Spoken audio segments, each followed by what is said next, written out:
Man, I can't even begin to describe the wild ride my life took me on one fateful night. It was like something out of a twisted movie, a roller coaster of terror and confusion that I never saw coming. It all started innocent enough.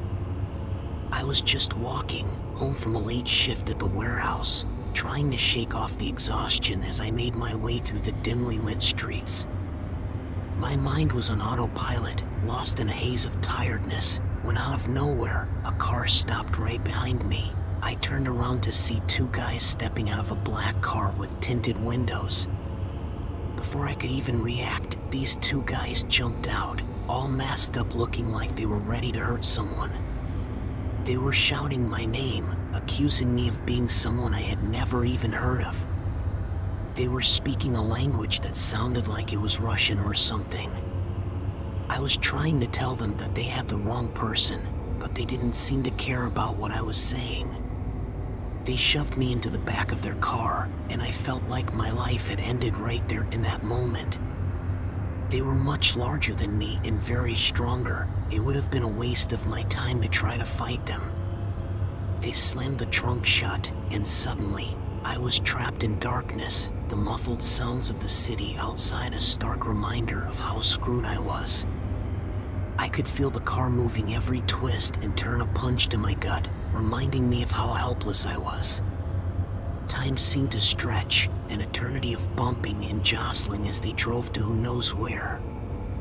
My mind was racing, trying to figure out what the hell was going on. Were these guys kidnappers, looking for ransom? Or were they part of some sick vendetta against whoever they thought I was? Eventually, the car came to a stop, and the trunk popped open. I blinked, my eyes adjusting to the sudden burst of light as I stumbled out, my legs wobbly from the ordeal. I found myself in some dingy old warehouse, the air heavy with the scent of oil and decay. And there, sitting at a table like some twisted kingpin, was their boss. The guy was cold, his eyes dead as he looked me up and down.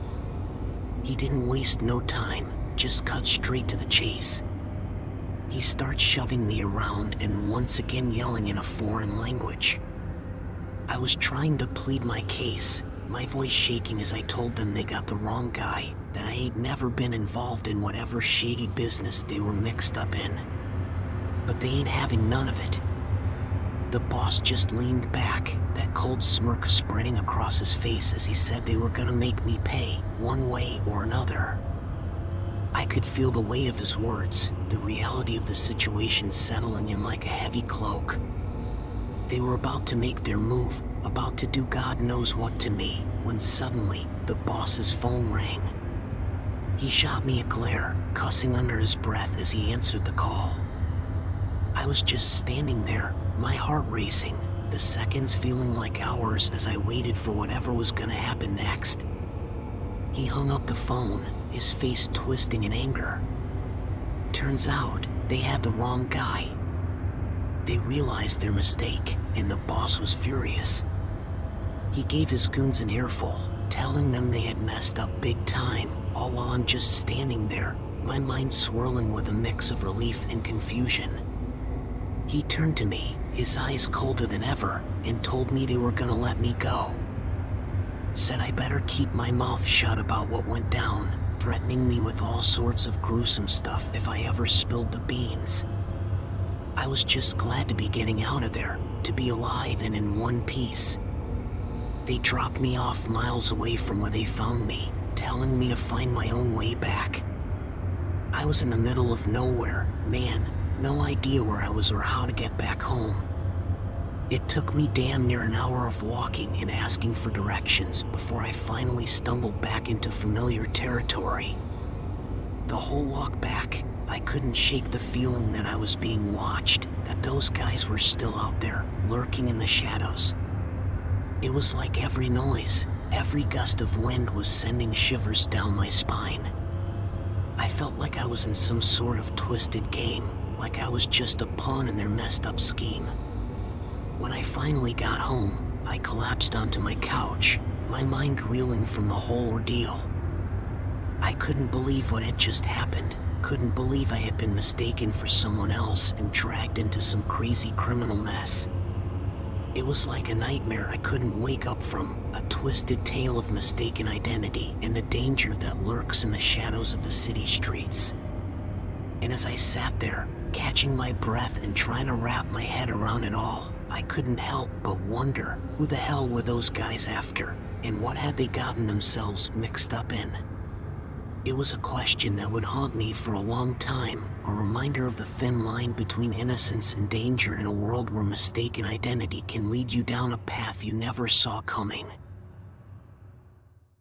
This story happened to me about 6 months ago, and it taught me to never let my guard down around anyone. So, one day I was walking back to my apartment after grabbing some groceries when I noticed this lady lurking around the entrance of the building. She looked all worked up, like she was ready to fight someone. I didn't think much of it though, just chalked it up to some random drama that didn't concern me. I pulled out my keys and was about to open the door when she stepped right in my way. She was staring at me like I was the last person she wanted to see. She starts asking if I know a girl named Kayla, talking about how she's been messing with her husband. Now I ain't Kayla, and I sure as hell ain't mixed up in her mess, so I told her that straight up. But that lady was on a whole other level of mad. Next thing I know, she pulls out a knife. Yeah, you heard me right, a freaking knife, and she's waving it around like she's in some kind of movie. I'm not gonna lie, I was pissed off, but I wasn't about to fight no crazy lady with a knife, so I just tried my best to keep my cool. I'm telling her to chill out, trying to calm her down, but the more I told her to calm down, the more crazy she would get. Out of nowhere, this crazy lady takes a swipe at me with that knife, and I swear I could feel the air move as it cut through. I dodged the knife so quick, but my heart's pounding even harder now. She wasn't playing, and I was starting to panic, thinking I might not make it out of this mess in one piece. I'm trying to put some distance between us, thinking about making a run for it, then all of a sudden, the door to the building swings open. And guess who walks out? Her husband.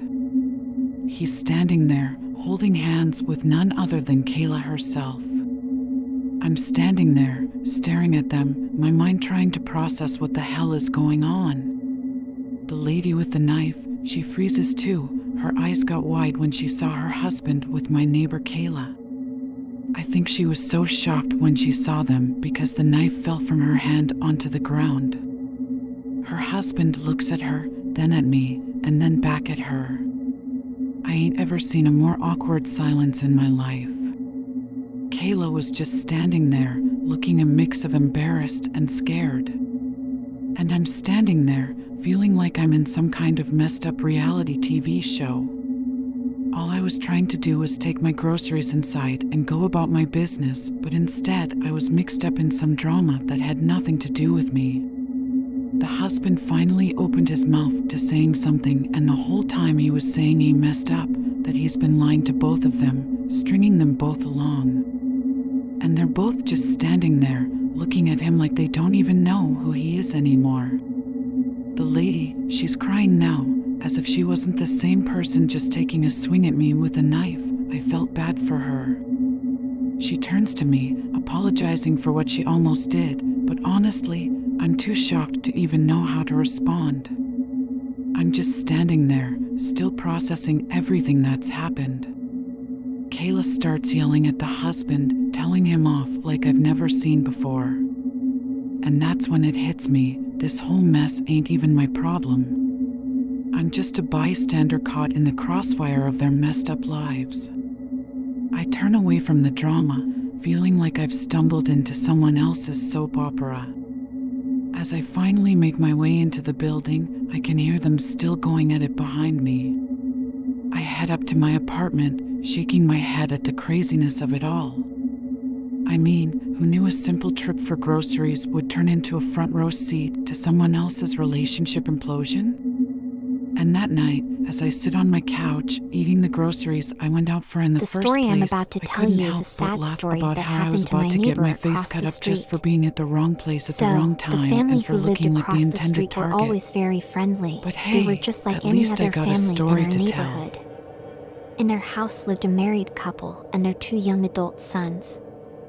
We will call the older son Todd and the younger son Steve. Steve was kind of shy and pretty much stayed to himself. Besides the occasionally hello, he didn't speak much. Todd was a bit rowdier and more seemed to always be hanging with some strange characters. Let's just say that Todd's choice of friends were some shady characters, but he was no saint himself. Word on the street was that Todd was a local dealer. I would see random cars pull into their driveway all throughout the day, including at odd hours during the night. I was told that his parents didn't agree with his illegal activities, but they sort of tolerated it because they didn't want to lose him. For a while, my husband and I debated about whether or not we should report Todd's activities to the police. I thought we should because I wanted to do all that we could to keep our family safe. However, my husband thought it would be best if we stayed out of it. My husband's brother was a police officer, and when he had mentioned it to his brother also advised him to stay out of it, which was shocking to me. Anyway, one night my husband and I had just turned in for the night. It was a Tuesday night and we had to work the following day. My husband was already in bed and waiting for me to join him. I turned off the lights, and when I walked over to the window to pull the curtains closed, I noticed that there was a black car with really dark tints parked outside of our house. I could see who was in the car, but I could tell that the engine was running, so assumed someone was in it. With the lights turned off, I continued looking out the window. A few minutes after I noticed the strange car, I noticed Steve's car pulling into the neighbor's driveway. He got out of his car and walked onto the front porch of his home. But before he could open the door, the unthinkable happened next. I heard gunfire and saw sparks flying across the street. I was so scared, I got on the floor quickly as my husband jumped on the floor next to me. Everything happened in a matter of seconds, but it felt like an eternity. We remained on the floor on our stomach until we heard the sounds of sirens. We got up from the floor and looked outside from behind the curtains. What we saw was horrific. We saw Stephen lying dead on the porch of his home with his parents crying painfully. Todd was nowhere in sight. By the time he arrived, Steve's body was already taken away. The detectives knocked on our door and asked if my husband and I saw or heard anything. We admitted to hearing gunshots but denied seeing anything. We weren't the ideal eyewitnesses, and with that, the police made their way to our other neighbors' homes. After the shooting, we were able to piece together what led up to the events of that night. I guess Todd had really pissed some people off because one night they came looking for him, but he wasn't home. They saw Steve, who resembles Todd, thought he was Todd, and pretty much made Steve pay for the sins of his brother. I'm not one to wish anything bad on anyone, but it always made me sad that someone innocent died because of the mistakes of someone else. Steve was a nice young man who was paying his way through college only to get caught up in his brother's street beef instead of his brother paying for his own mistakes. Thank you for listening. Stay spooked.